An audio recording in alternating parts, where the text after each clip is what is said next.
Lovely.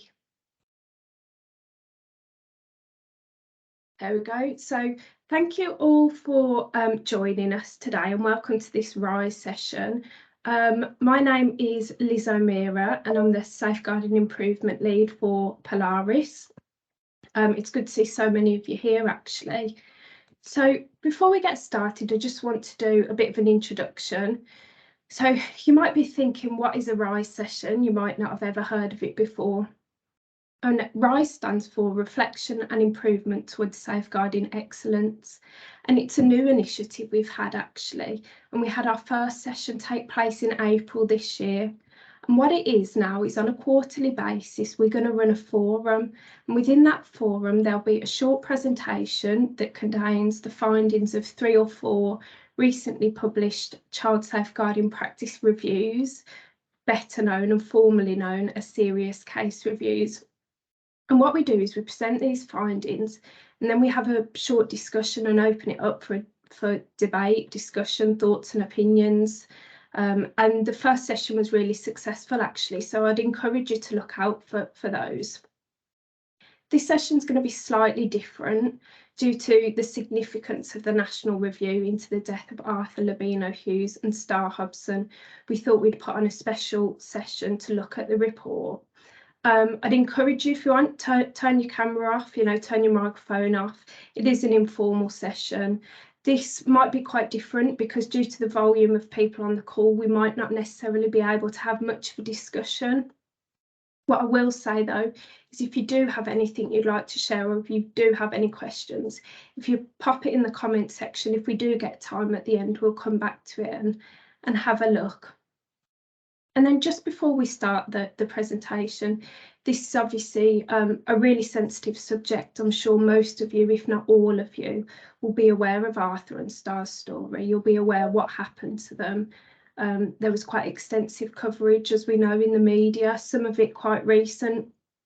So if you do need to take some time away today, please do, walk away from the screen. We are having another session tomorrow and it is also being recorded, so you will be able to watch it back. So with that, if we get going. So first of all, I just wanted to give a bit of background to Arthur and Star's lives and what happened to them.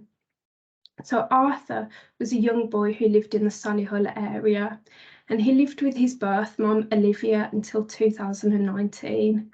In 2019, Arthur's mum, Olivia, murdered her current partner at the time, Gary, and as a result, she was subsequently sent to jail.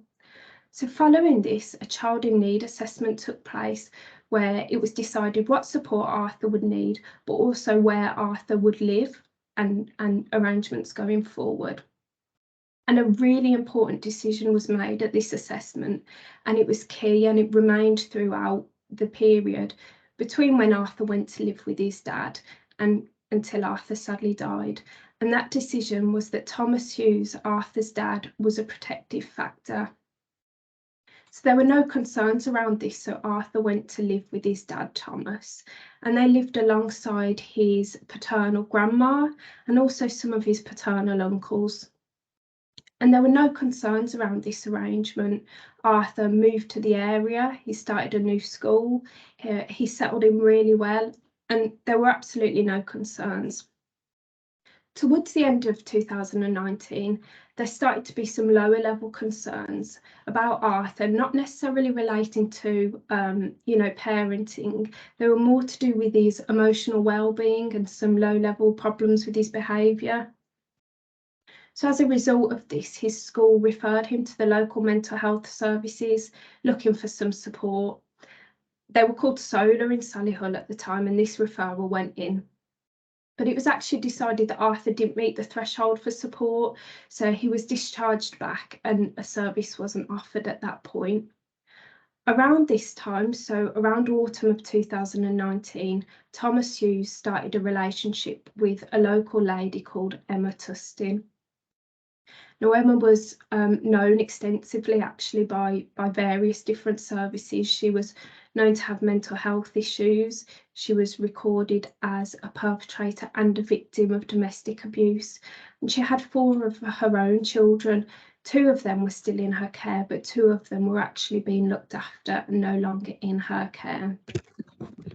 So just before the lockdown, the first COVID-19 lockdown in March 2020, Emma and Thomas made the decision to move in together.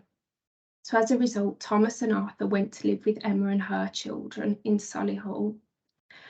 About a month after this came into place, so in April 2020, Thomas and Emma had had quite a significant argument, and this argument meant that Thomas and Arthur went to stay with the grandma again for a few days. And this was quite an important time actually, because during this argument, Emma was threatening to carry out suicide, and Thomas, was saying some quite hostile things back to her, but overall ignored it. So this was all happening while Arthur and Thomas were at the grand's house. The following day, Thomas tried to get in touch with Emma, but couldn't get in touch with her. So he subsequently called the police and reported her missing, as was the expectation due to her historic mental health concerns. So as part of this process, the police went out to visit Thomas and Arthur at the grandparents' house to just gather some information really about Emma and Thomas's concerns around her. And the police officer who was getting this information from Thomas also saw Arthur at this point and had recorded that, you know, he was safe, he was well, and he was happy, and there were no concerns. So Emma was located. Emma was okay. She refused any support from Onward. She didn't want any Onward referrals. And very shortly, actually the same day, Thomas and Emma reconciled, and they moved back in with Emma and Emma's children. Now that evening, so of the same day, that evening, Solihull Emergency Duty Team, EDT, had a call off Arthur's grandma. And she reported that what she'd seen, she was quite concerned about. She said that she'd seen a lot of bruises, marks and scratches on Arthur, and she didn't feel that the account given actually, matched the injuries. So as a result, she'd called and reported her concerns to EDT. So EDT picked up this information, and as it was out of hours, they decided that they thought it would be best if the police went out that evening to check that Arthur was safe and well. Now, the police made a decision here after looking at their records. They saw that a police officer had actually saw Arthur less than 24 hours beforehand. And as they'd raised no concerns and he appeared safe and well, this is even though he was at his grandma's house, they decided they didn't need to go and visit him at Emma's house. So that didn't take place. So the next day, the EDT had made sure that the MASH were aware of what had happened, and it was MASH's responsibility to pick up from there.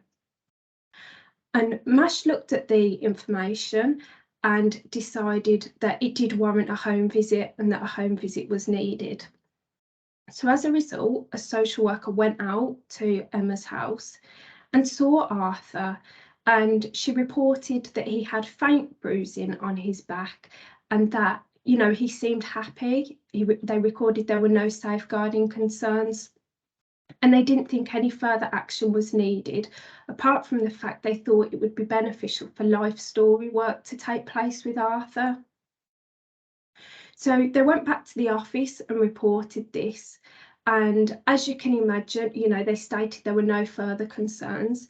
As you can imagine, it's understandable, grandma wasn't very happy with this response. She then sent photographs that she'd taken of Arthur's bruises and sent them to West Midlands Police. So the police were brought back into the equation here. And actually, the police decided, looking at the records and seeing that a social worker had been out less than 24 hours before that, they decided that social services would have all that information. And actually, they didn't share the pictures of the bruising. You might have seen it in the news. It was very extensive bruising, and those photographs weren't shared with children's services until about 10 days after they'd first been received.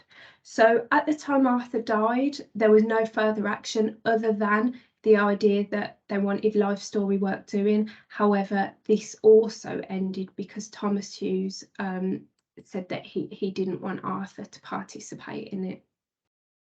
And then, unfortunately, as we know, in June 2020, an ambulance was called to Arthur's house in Solihull, where it was found he had an unsurvivable head injury, and Arthur sadly died.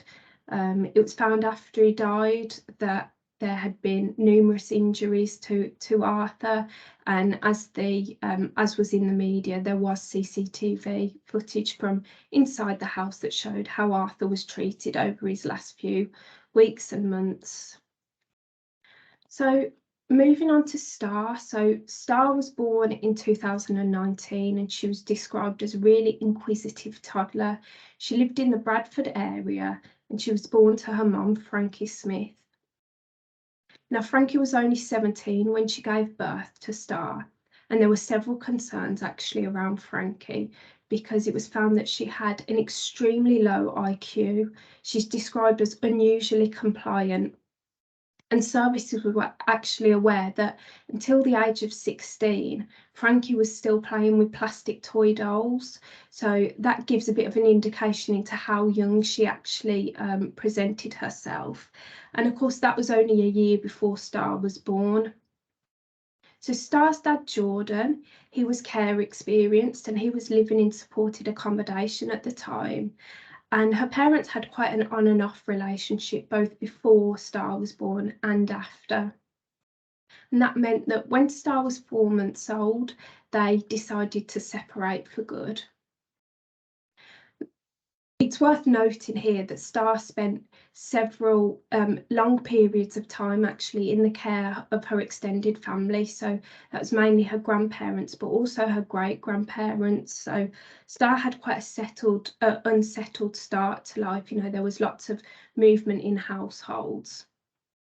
So shortly after her parents decided to separate, Frankie started a new relationship, and that was with someone almost 10 years older than her called Savannah Brockfield. Now, Savannah was known in the local area, actually. She was a bouncer in a local nightclub. She described herself as a psychopath, and she was known to perpetrate domestic abuse, and there was actually a restraining order out against her in terms of a previous partner.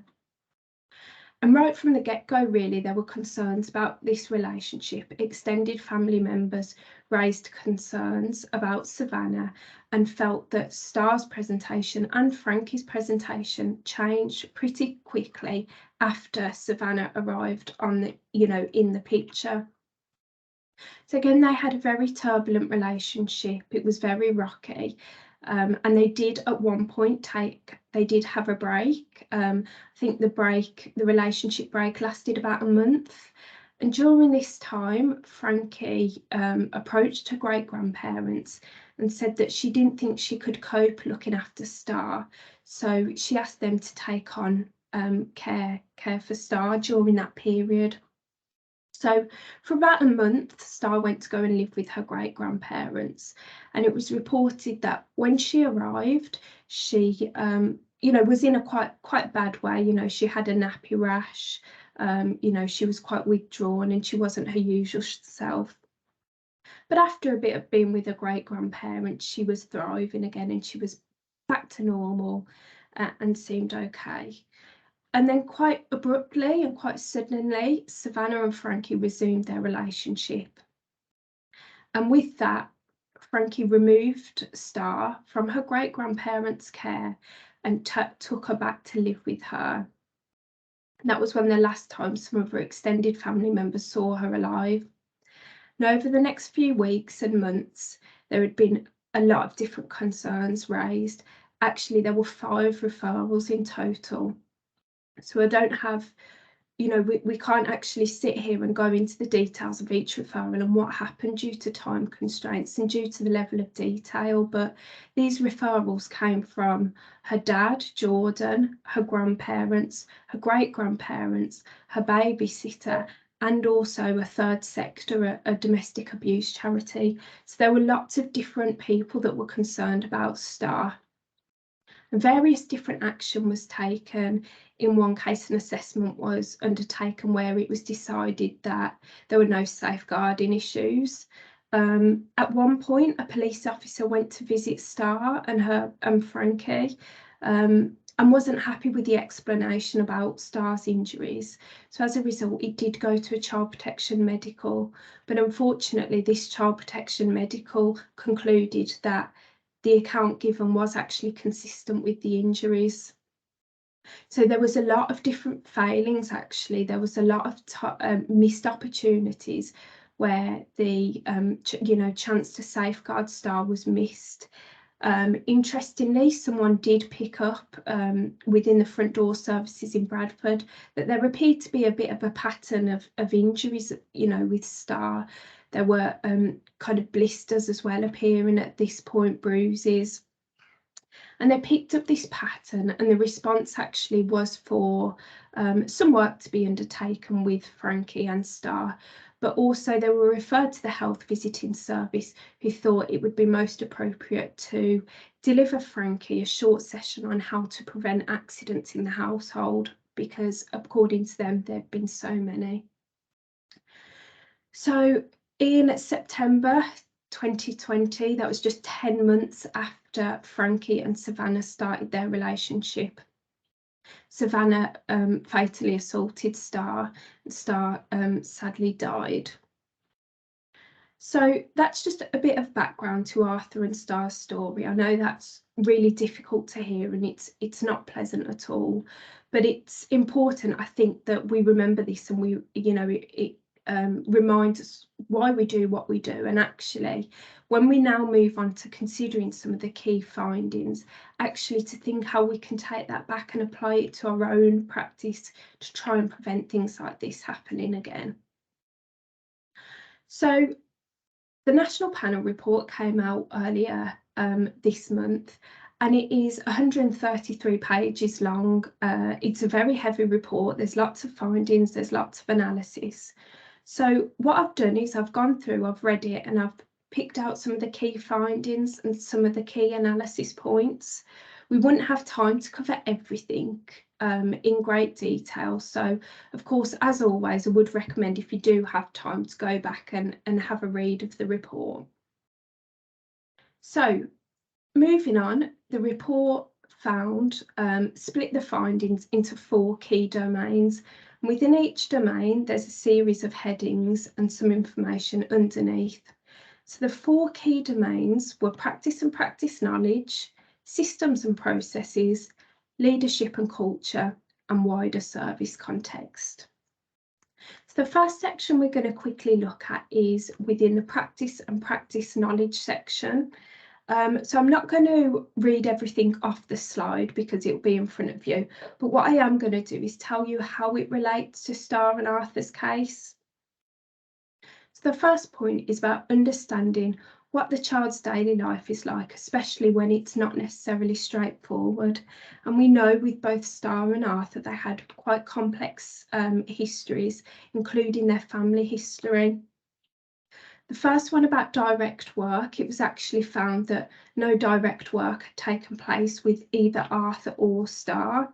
And I think here it's really important that we acknowledge this abuse happened during 2020. So when we were in the first national lockdown due to COVID. And I think it's fair to say, it almost happened overnight for a lot of people. We went from having to work, as we do normally, to find different ways to adapt to it overnight. Obviously due to the lockdown, it wasn't that easy to undertake direct work with children. And I think it's fair to say by the time we got to the second and third lockdown, we'd started to be a bit more creative and these kind of things were happening. But back between March and September 2020, things were quite strict and they were really new. And as we know, this made it difficult to see children alone. In Star's case, I think it's important, obviously, to mention she was a toddler, so she was non-verbal. So these are all factors that affected how often Arthur and Star were seen, and actually how their daily life was considered and witnessed. Second one is about ensuring the child's voice is heard, and actually this is particularly relevant in Arthur's case, because when the practitioners in Solihull came together to do a reflection activity after Arthur died, it was actually concluded that it wasn't always clear on records what was Arthur's voice and actually what was Thomas's. You know, there's a fine balance between making sure that we advocate for our children and we do speak on their behalf, especially our vulnerable children when needed, but actually making sure that adults don't overpower the voice of a child. It's also quite interesting in this case that Thomas refused life story work on behalf of Arthur, and it's not actually clear whether anyone actually spoke to Arthur to ask his views on this. So that's an important one when we're going back into our practice. And then finally, and I know it's something we were all aware of, thinking about the effects of trauma and historic experiences. And this is both for the children, but also for families and parents. For example, in Star's case, you know, Frankie was a young mother. She was only 17 when she gave birth. She was known for being really young for her age, and she had quite a complicated family history and quite a difficult upbringing. And it was found actually there wasn't much exploration as to how her upbringing may have affected her parenting and how it may have affected what Star's day-to-day life looked like. So that was the first heading. The second one was about listening to the views of the wider family and those who know the child well. And I think it's fair to say, you know, Arthur and Star were absolutely adored by their grandparents in particular. There was, you know, they went above and beyond. They really did to try and safeguard Arthur and Star. In Arthur's case, his uncles actually turned up on the doorstep during the lockdown period trying to see Arthur, trying to take Arthur from the house. But when the police were called, they were actually told if they didn't leave Emma and Thomas alone, they would be given, you know, they would be arrested for harassment. So the grandparents and the paternal uncles really did everything they could, but it was felt that they weren't listened to. You know, they had raised concerns time and time again. And it felt like throughout it, the parents and carers' voices were listened to more than grandparents. So there's a lesson for everyone really here to make sure that we are hearing everyone around the child. In Star's case, her great-grandparents made a referral. However, when Children's Services went to follow it up, Savannah and Frankie actually managed to convince Children's Services that the referral was malicious, and that it was malicious because the great-grandparents apparently didn't approve of the same-sex relationship Frankie was in. So wider to this review, really, for us as a community, it's about the importance of recognising important relationships in a child's life and actually making sure that we're including them, we're listening to them, and we're using them to build up a holistic picture of how things are for the children and what their daily life looks like, how they're getting on, and actually listening to their concerns when concerns are raised. So just coming on to the next point now, and I've linked back to it a little bit in the last slide. Another finding of the report was about working with diverse communities. So there's something about being aware of unconscious biases relating to race, sexuality, gender, and many other things. And I think within the last year or so, there's been a lot more attention given to unconscious biases, particularly in relation to race. We saw that in the report into Child Q, the young black girl who was strip searched at her school. And it explored there the idea of how our unconscious biases might have affected what happened to that child. In this case, the report concludes that there are things such as sexuality and gender that should have been explored our children's services unconscious bias towards that. And very interestingly, something about challenging societal beliefs about men and women. Now, we know that the people who were the main perpetrators of abuse were Emma and Savannah, and they were the partners of the parents. And interestingly, the report suggests that, you know, we often think of women as caregivers and maternal, and actually we are potentially unlikely to, or we are more likely to think that they wouldn't be capable of perpetrating this abuse because of those maternal instincts and the societal beliefs we hold around women. So, you know, in practice, we need to be challenging this. You know, gender bias is you know, a real thing and something we need to be aware of. And it was concluded actually that assumptions about such issues impacted upon how practitioners understood Arthur and Starr's experiences and actually made decisions about their safety. As I mentioned on the last slide, there was actually one referral that came in relation to Starr from her great-grandparents that was dismissed because Savannah and Frankie had managed to convince Children's Services that the issue was with their sexuality and with the fact that their great-grandparents didn't accept their sexuality. So coming on to the next section was about systems and processes. Information sharing and seeking, you know, this is something we all know about. It comes up time and time again. It was found to be the key issue in, you know, the first review that was carried out in this country back in the 70s into Maria Caldwell. Information sharing is an ongoing issue. The report found in this case there had been three main issues: lack of timely and appropriate information sharing, limited information seeking, and evidence not being pieced together and considered in the round. And we know, because we hear the analogy a lot about a jigsaw puzzle as such, and every agency holds their own piece of jigsaw puzzle. And it's really important that we put these together, we seek the missing pieces when there are gaps to try and add to them. And actually, once we have them, we step back and take a look overall and piece them together and look at the wider picture. And we'll go on to it in a bit more detail on the next slide, but as we've already heard, there were a lot of instances actually where information wasn't shared that should have been. You know, in Arthur's case, photos of his bruises, the police didn't share them with MASH.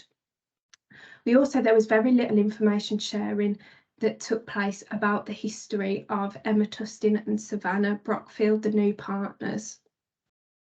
So the report concluded, or mentioned certainly, that there are certain behavioural biases that can impact on information sharing and accepting of this information. And I'm sure there are many more, but there were four key ones that were evident in these cases. So the first one is diffusion of responsibility, which, you know, as it is what it says, you know, when you think someone else is responsible, you think someone else has done it, you know, you assume someone else has done it. And someone once said to me in one of my first jobs in child safeguarding, something about we should never ever assume in child protection, you know, never assume, always pass on that piece of information. You know, if they've already got it, that's fine, but it's good, you know, there's no disadvantages of someone having the same information twice, but there is if they don't receive it in the first place. And this was evident really in Arthur's case around the police. You know, they assumed, because Children's Services had been out to visit, that Children's Services had taken it all into their own hands, and as a result they didn't follow their own safeguarding processes. The police, you know, they didn't share the photographs of the bruising when they should have. The next one is about source bias, and this is the idea that we are more likely or less likely to accept information and share it depending on the source and where it came from. As I said earlier, Frankie, Starr's mother, she was known to have quite a difficult upbringing. You know, there was quite an extended family involved, And when a referral came in from the great grandparents, it was dismissed pretty quickly actually by children's services, and the narrative that Savannah and Frankie had given kind of was accepted and run with.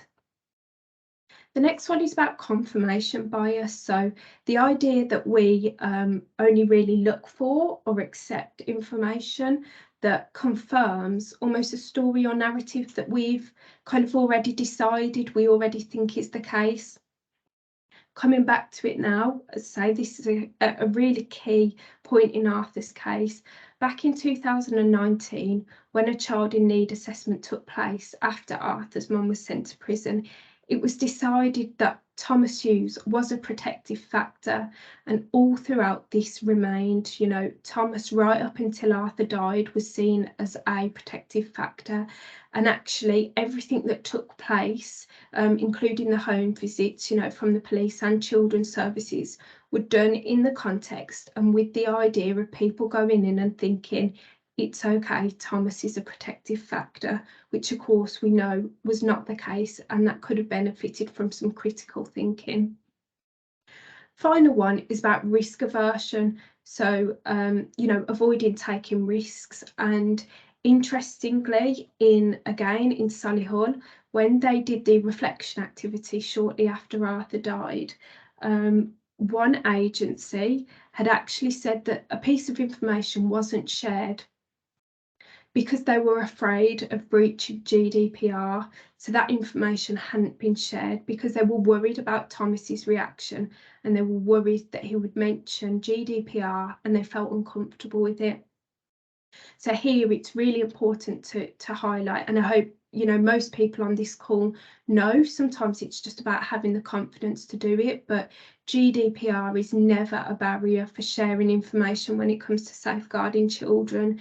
You know, it is so important that that takes place, because it didn't in this case. So the final two domains, and I won't go into them in too much detail because they are specific to Solihull and Bradford. However, having said that, they are issues that are happening nationwide in most areas at the moment. There are a few things in here that we can consider actually as a community. So the third domain was about leadership and culture. And this is about really what it takes to be a good leader, you know, what culture they need. And there were problems in both the local authorities actually. And so the report talks about the importance of needing clarity of vision, you know, the resources. And really importantly as well, culture of learning, improvement and challenge. And I know we always say this kind of from a safeguarding perspective, the importance of making sure that you are, you know, managing to find time to develop yourself, you know, go on training courses, read up on safeguarding topics. It's really important. And also as a manager, it's important that you foster an environment where people are comfortable to challenge, because that necessarily wasn't necessarily the case in Solihull and Bradford at the time. And then finally, in relation to that, the importance of meaningful and regular supervision. Now, the West found the final domain talked about wider service context, and there were a lot of different factors actually, and we do hear a lot about children's services and the police, but there are actually a lot of different services that are stretched at the moment, and that was quite evident in Arthur and Starr's case. For example, Arthur was referred to the mental health service, and he didn't meet the threshold for support. And actually a lot of that, when explored, was about the capacity of the service. With health visiting, with Starr, health visiting in Bradford was so, you know, they were struggling so much, which I know they are nationally actually, that a pre-birth assessment hadn't taken place. And actually maybe if this had taken place with Frankie, some of the earlier concerns might have been identified, and maybe how vulnerable she actually was might have been picked up and support put in place. And then about, you know, a lot of capacity, I think we link in there, you know, a lot of that is actually about reduced funding. That is an issue we are facing at the moment. Finally, in terms of wider service context, there were problems with the recruitment and retention of social work staff. There was a real over-reliance on agency social workers. And in fact, in Star's case, it was reported that a social worker went to visit Star and they knew nothing about Star or Star's family or the history or anything to do with it. They had just walked in almost to the unknown and didn't have any background knowledge. So there's a learning point for us here, because of course we can work to try and stop social workers moving on, but it is something that happens. But what is important is that if you are given a case or if you are handing over a case, making sure you're briefing the new person on all the issues that they need to know about, the family history, the previous risks, even if they're not as evident anymore. It's important anyone new working with the child or family is aware of these issues. So another thing that was found in both cases were there were issues with risk assessments and decision making. We always say with risk assessments, they need to be informed by multi-agency information and multi-agency opinions. A risk assessment is not something you should be doing on your own in isolation. It's not just a document. It's not just, a tick box exercise that needs to be done. It needs to be something that you are sitting down with safeguarding partners to complete.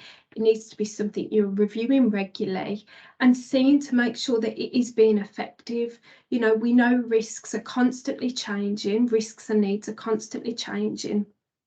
And there were some really big, changes in Arthur and Star's life. And they were in the form of their parents starting new relationships. And as I said, both Emma and Savannah actually came with a lot of history between them. They were known to a lot of different services. There were mental health concerns, there were domestic abuse concerns, and actually it was found that when they first came on the scene, that information wasn't shared and that information wasn't considered, and the impact of these new people in the child's lives weren't considered. And actually, if that risk assessment had taken place and the background information of both partners had been shared and included, the risk assessment probably would have been a lot more robust, and it's a lot more likely that Arthur and Star would have been safeguarded.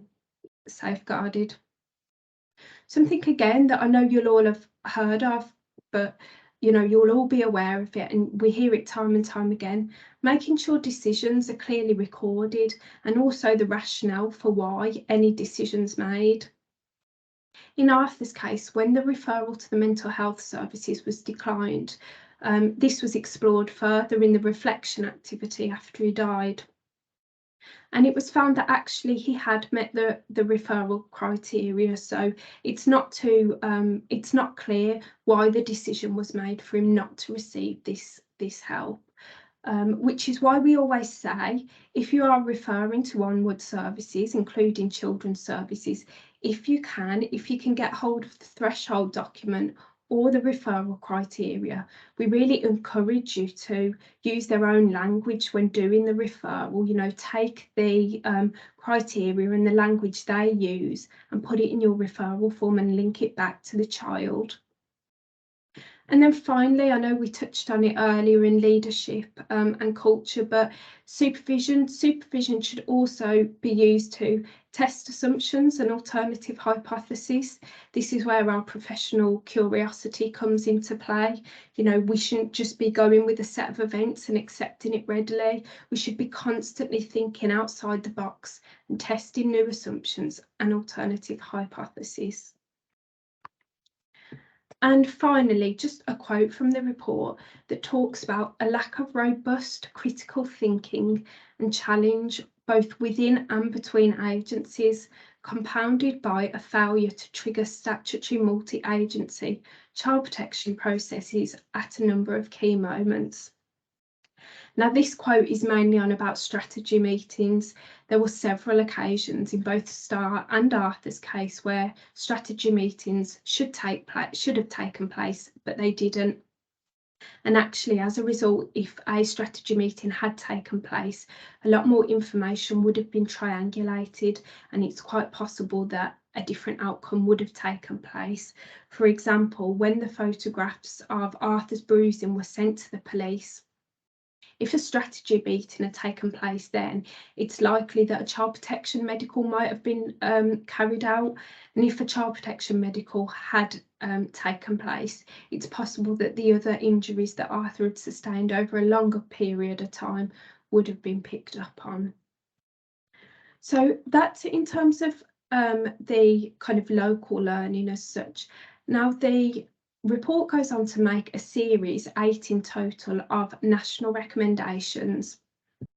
And these link very carefully to the very closely, to the independent review of children's social care that was published the week before, actually, and that was done by Josh McAllister. If you haven't had a chance to read the review of children's social care, I really suggest you trying to find a little bit of time to do that. There is executive summaries, there's articles, in the news, there's news clips about it, because actually if some of these recommendations come into force, it will change the landscape of child protection as we know. So it's an important document, and the findings from Arthur and Starr's review complement those in the national review.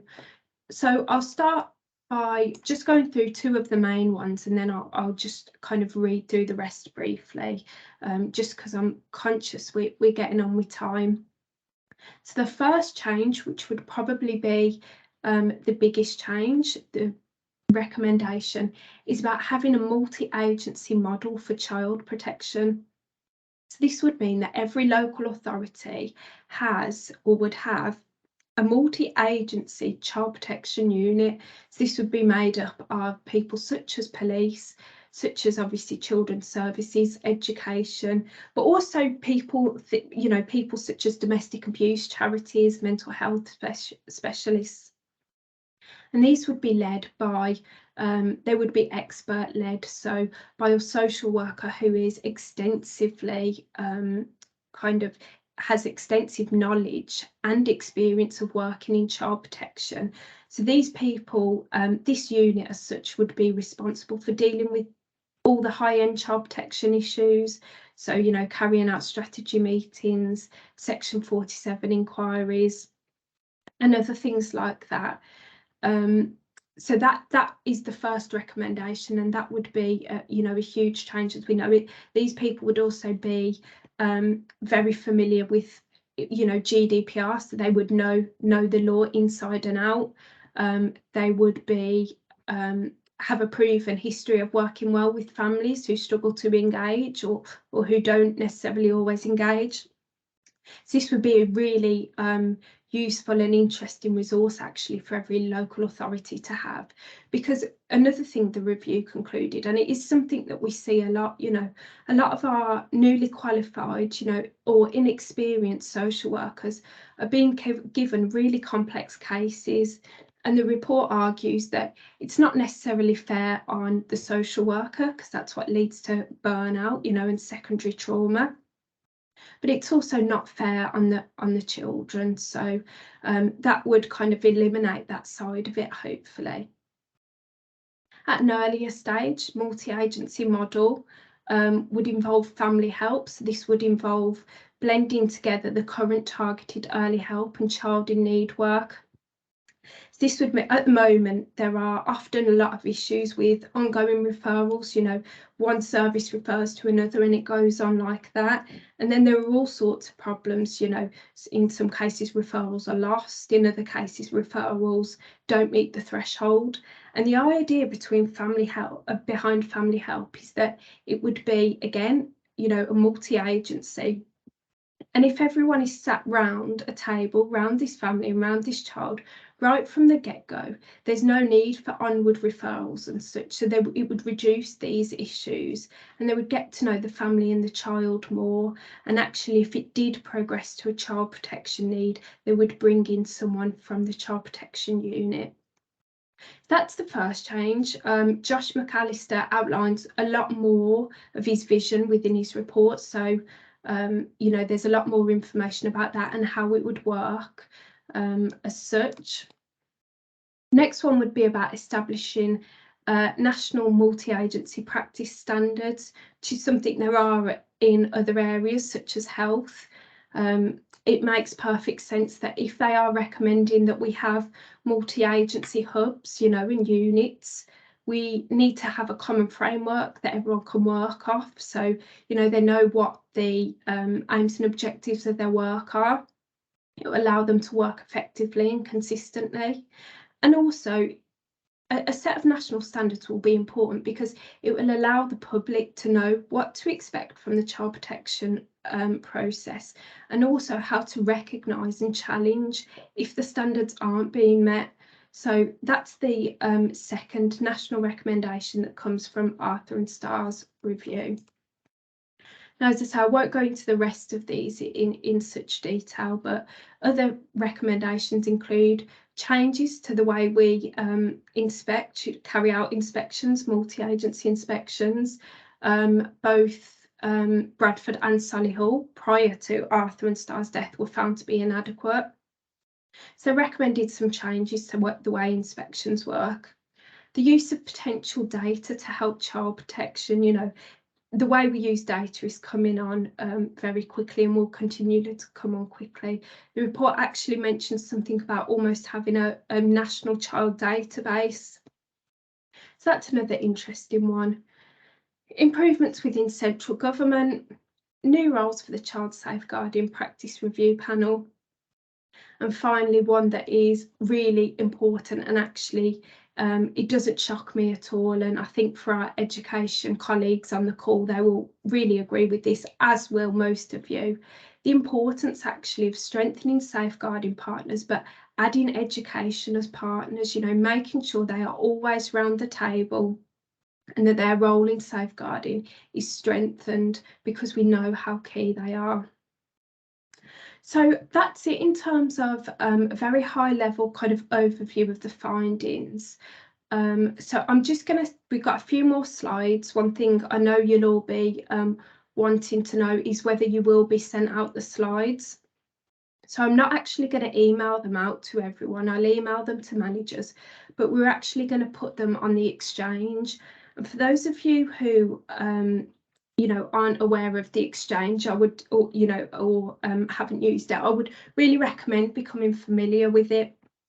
We've actually this morning launched a safeguarding hub on the exchange. So if you go on the exchange and scroll down to quick links, there's a link to safeguarding hub. If you go on that and have a look, that's where the presentation will be uploaded. It'll be uploaded probably tomorrow afternoon because we've got another session in the morning, so I won't upload it before then. So that's where it'll be. We are also running a competition at the moment on that Safeguarding Hub to win a voucher. So really do encourage you to go and have a look and use some of the resources that are available on there. And then finally, just before we end, I just wanted to, you know, signpost you to some ways you can get support if needed, you know, whether it's due to this presentation or whether it's just, you know, because your day-to-day life is becoming a bit much. Obviously, in the first instance, you know, speak to your colleagues and line managers, make sure you're having those debriefs, you know, chat to them informally, but also more formally in supervision if needed.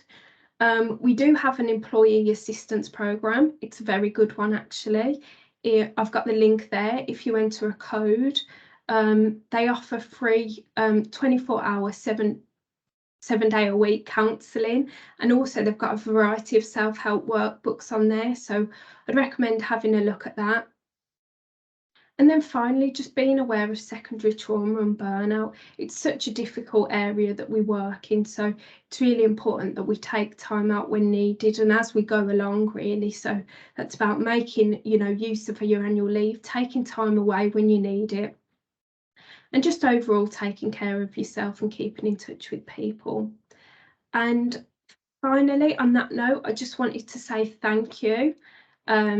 I think that's 56 minutes coming up on my clock. So with that, I just wanted to say thank you, and I hope you found this useful. And take care all. Thank you. Thank you. Cheers. Thank you. Take care. Thank you. Yeah, thanks very much. Thank you. you. Thank you. Thanks. Bye. Thank you.